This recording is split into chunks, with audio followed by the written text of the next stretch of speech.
With the cost of living crisis affecting everyone, it's a worrying time for many as we face rising energy bills, food bills, and there's this lag between salaries and inflation. So how can we face this crisis and live free? Free from anxiety and worry. How can we find peace in the crisis? Because when we're struggling to pay the bills, including rent, mortgage, electricity, food, the feeling of panic, of anxiety, even feelings of embarrassment and shame can overwhelm. They can cause sleepless nights, can dominate our thoughts and feelings. There are some verses that are found in a letter that we have in the New Testament called Colossians. And Paul, the author, is encouraging these new Christians to focus on the new life Jesus has called them to. And he says this, he says, since then, you have been raised with Christ. In other words, since you've come into a new life with Jesus, where should your affection be? Where should your focus be? And he says this, set your heart on things above, where Christ is, seated at the right hand of God. And then almost to kind of emphasize what he's saying, he repeats it in a similar way. He says, set your minds on things above, not on earthly things.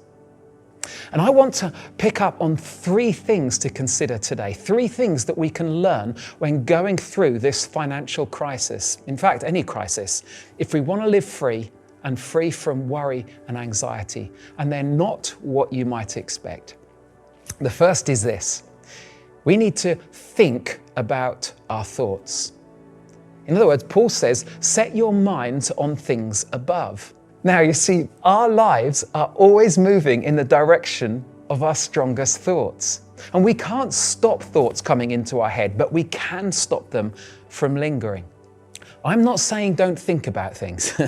I'm saying think about what you're thinking about. Set your mind on things above. Don't ignore what's going on, but don't set your mind there. Don't bring all your focus there. Don't spend all of your time thinking about it, because it will naturally lead to anxiety and panic. See, a man called Craig Rochelle, a pastor, said this: what comes into your mind comes out of your life. The second thing to consider is this: control the controllables. Now, what I'm not saying is set your mind on things above and ignore the reality of what's happening around you. We need to control what's within our control, not to stick our head in the sand and just hope that it goes away. But as a follower of Jesus, I believe that everything that we have doesn't actually belong to us. I believe it belongs to God, and that we're just stewards of what He gives to us. So you see, there's a lot at stake here. We have a level of responsibility on how we use our money. And it becomes really important because it reveals what's important to us, what kind of has our affection.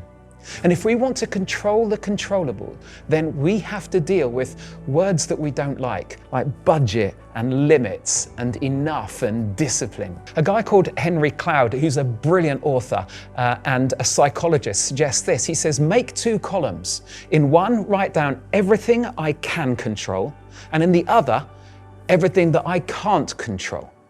So I can't control the mortgage rate. I can't control the price of food or the price of fuel.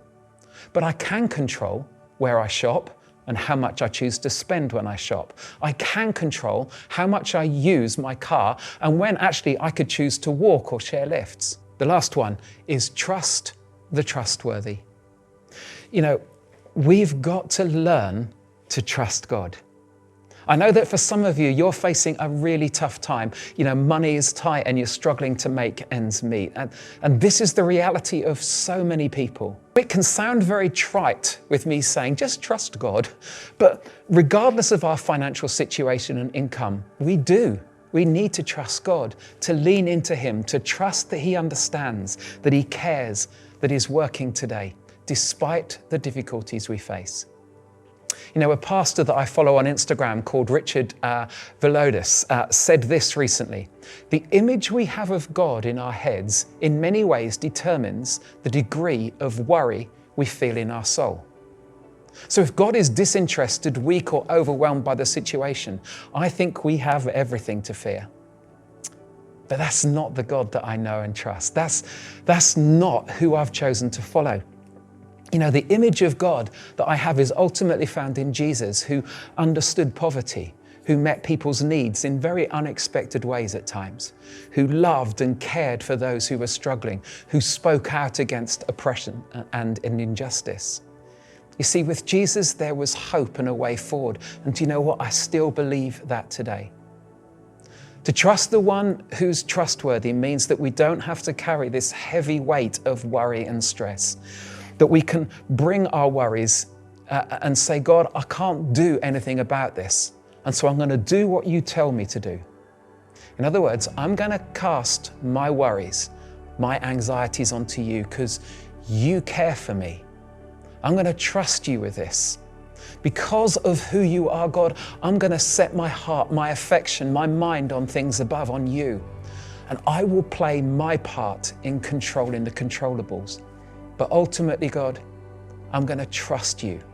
I'm going to trust my life to you. If Jesus cared so much that he gave his life for me, then you're not going to desert me now. And if you're going to provide for me in unexpected ways, then I'm going to trust you with that. And if that means meeting or needing to ask for help, I'm going to swallow my pride and do that. And if it means accepting someone else's kindness and support, I'll even do that. That's what trusting God is.